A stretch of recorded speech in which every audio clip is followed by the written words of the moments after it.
Hai, welcome back to my YouTube channel. Nama gue Vini, dan di video kali ini gue mau ngerekap buku-buku yang gue baca sepanjang bulan April kemarin. Gak nyangka ya, bulan April udah kelar, sekarang kita udah masuk ke bulan Mei, bulan depan kita masuk ke pertengahan tahun 2022. Waktu tuh kayaknya cepet banget berjalan. Tapi sebelum ke situ, gue mau makasih banget sama kalian yang udah ngeklik video gue yang ini. Dan buat kalian yang mungkin baru mampir ke channel gue, jangan lupa untuk diklik tombol subscribe-nya sebagai bentuk dukungan kalian buat gue dan channel gue. Dan jangan lupa juga diklik lonceng notifikasinya supaya kalian gak ketinggalan video terbaru dari gue.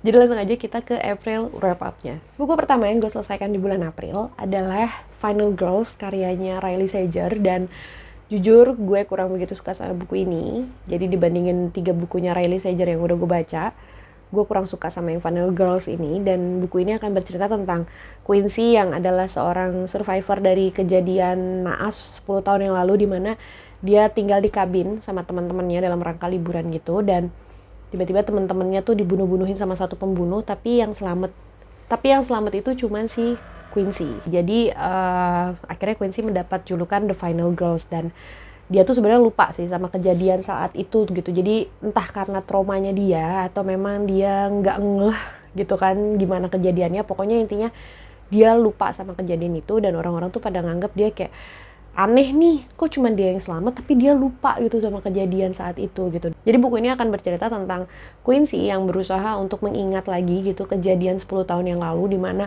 teman-temannya pada tewas dibunuh dan hanya dia yang selamat. Dan ya, sebenarnya gue kurang begitu suka sama buku ini, cuman lagi-lagi Riley Sager menyelipkan twist yang gue nggak sangka. Ini kayaknya ciri khasnya dia sih ya. Jadi Riley Sager ini memberikan twist yang gue nggak sangka banget sebagai pembaca gitu. Gue nggak sangka, tapi terus akhirnya dikasih twist kayak gitu, dan itulah ya akhirnya bikin buku ini menarik. Cuma memang dari awal ceritanya sampai masuk ke twistnya tuh gue memang kurang tertarik banget sih maksudnya sama buku ini. Jadi gue baca itu karena memang gue penasaran aja endingnya kayak gimana. Dan buku ini dapat 3 dari 5 bintang dari gue. Dan menurut gue buku ini cocok buat kalian yang suka thriller tapi thrillernya lambat gitu.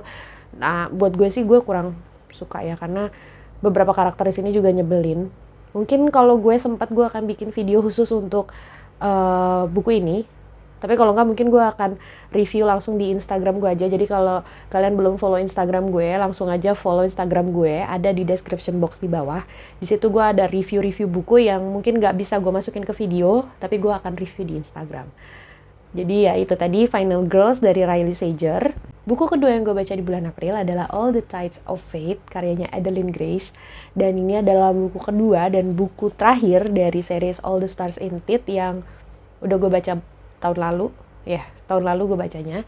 Dan sejujurnya gue agak susah menceritakan buku ini tanpa menjadi spoiler. Intinya gue suka sama buku ini, sama series ini. Tapi gue lebih suka buku pertamanya daripada buku keduanya. Buku kedua juga bagus sih, cuman memang gue lebih suka buku pertamanya. Dan buku keduanya ini lebih banyak melibatkan perasaan dari para tokoh-tokohnya. Seperti biasa, kalau kelanjutan dari buku series fantasi itu pasti buku kedua atau buku ketiga tuh pasti lebih banyak melibatkan emosi gitu. Ketika di buku pertama kita dikenalkan sama world buildingnya, terus sama karakter-karakternya, sama magic systemnya kalau memang ada gitu kan. Di buku kedua biasanya kita lebih mendalam lagi gitu. Jadi kita lebih mengenal ke karakternya, lebih mengenal perasaan-perasaan si karakternya, dan itu yang terjadi juga di buku ini.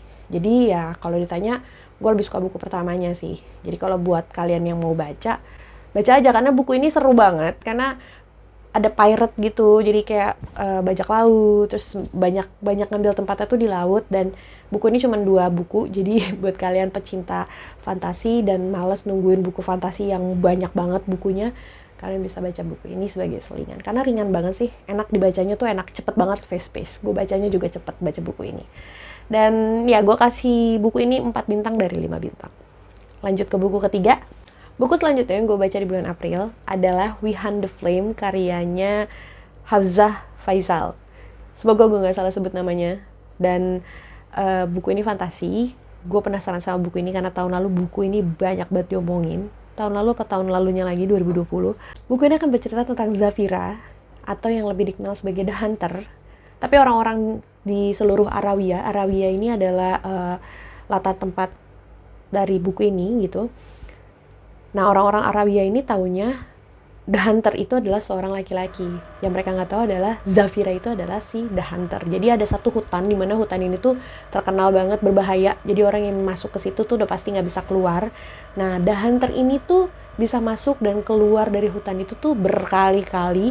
Dan dia memburu hewan-hewan yang ada di dalam hutan itu untuk orang-orang kampungnya. Dan ya, buku ini bercerita tentang Zafira yang orang tahu sebagai The Hunter itu, dan dia tiba-tiba dapat misi untuk mencari sebuah artefak lama, di mana artefak itu kalau ditemukan itu akan bisa mendamaikan seluruh negeri-negeri yang lagi berperang atau yang lagi kesusahan di Arawia ini. Dan akhirnya si Zafira ini pergilah mencari si artefak itu, tapi yang dia nggak tahu ada misi lain juga yang dikasih ke salah seorang pembunuh paling kejam di Arawia yang dikenal dengan Prince of Death, Pangeran Kematian. Dan si Prince of Death ini tuh disuruh mencari bukan mencari artefaknya, justru mencari si The Hunter ini gitu, karena si The Hunter ini dikasih misi untuk mencari artefak. Nah, si Prince of Death ini dikasih misi balasannya, yaitu mencari si The Hunter. Buku ini gue kasih rating 3,5 bintang karena gue suka sebenarnya sama buku ini, tapi gue ngerasa kayaknya buku ini bukan buat gue, karena gue suka sama ide ceritanya, cuman eksekusi ceritanya itu menurut gue terlalu ya gue nggak tahu ya, mungkin tiap orang memang tiap penulis tuh punya ciri khas masing-masing, cuman buku ini tuh terasa terlalu berlayer gitu buat gue. Ketika kita diketemukan dengan salah satu adegan yang tegang, terus habis itu dibikin cool down, ada lagi ternyata yang bikin tegang lagi, ada lagi yang bikin tegang lagi, dan itu tuh berlayer, dan gue sebagai pembaca tuh berasa ngos-ngosan bacanya.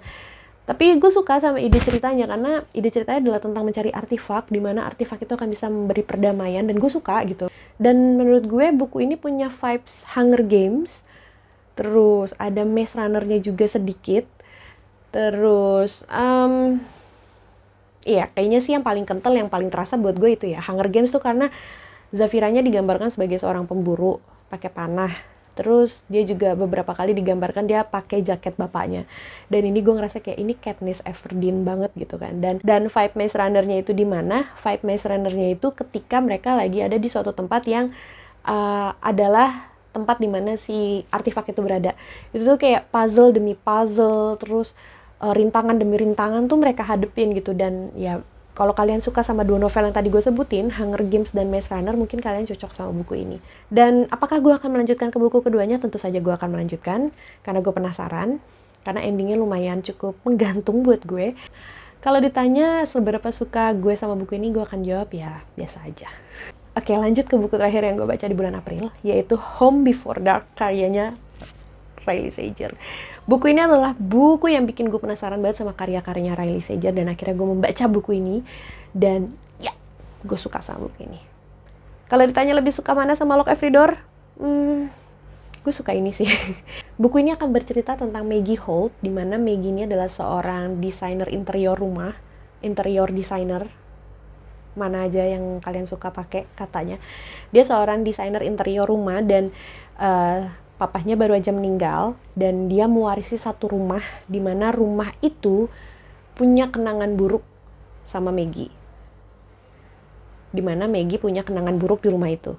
Mungkin gitu kalimatnya. Ya, jadi rumah yang diwarisi sama Maggie ini adalah di mana dia punya kenangan buruk lah di rumah itu. Dan kenapa dia punya kenangan buruk? Karena bapaknya ini bikin buku tentang rumah yang dia warisin ini, yaitu Banbury. Nama rumahnya itu Banbury Hall, dan bapaknya tuh bikin buku soal Banbury Hall ini, dan di buku itu tuh vibes-nya horor banget. Cuman Maggie tuh nggak inget kalau dia pernah ngerasain kejadian itu, karena itu terjadi waktu Maggie umur 5 tahun, dan sekarang Maggie umur 30 tahun. Dan Maggie tuh capek karena selalu ditanya, gimana sih rasanya tinggal di rumah hantu? Gimana tuh rumah lo beneran ya banyak setannya? Lo inget gak sih kejadiannya? Dan Maggie tuh pusing banget, karena menurut Maggie apaan sih, udahlah gitu, bapak gue tuh bokis di buku itu, bapak gue tuh bokis. Jadi dia tuh selalu merasa kayak bapaknya tuh bohong, karena Maggie tuh nggak pernah ngerasa kalau apa yang ditulis bapaknya di buku itu tuh bener-bener kejadian gitu, karena emang bukunya tuh jadi best seller banget gitu kan, jadi terkenal banget bukunya. Dan ya Maggie dapat, maksudnya keluarganya Maggie dapat kompensasi lah ya dari terkenalnya buku itu. Cuman ya Maggie tuh jadi kayak kena sanksi sosial gitu lah ya, karena ketika Maggie tumbuh besar, tumbuh dewasa, Maggie tuh selalu dianggap aneh gitu, karena lu tinggal di rumah hantu ya, lu waktu kecil aneh ya, kayak gitu.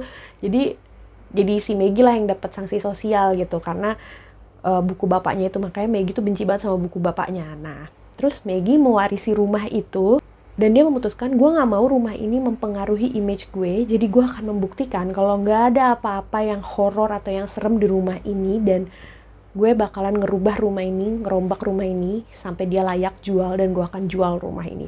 Itu misinya si Maggie. Dan buku ini bakalan ngikutin kisahnya Maggie dalam pembuktiannya. Apakah papanya itu emang beneran bohong seperti anggapannya dia dalam buku yang ditulisin si papahnya ini, atau yang ditulisin sama papahnya di buku ini tuh emang ternyata bener kejadian. Nah, gue tuh suka banget sama Home Before Dark ini, dan gue seneng banget akhirnya gue berkesempatan untuk baca buku ini. Dan gue gimana ya, gue kayak akan bikin video tersendiri untuk buku ini. Tapi yang jelas gue suka banget sama buku ini.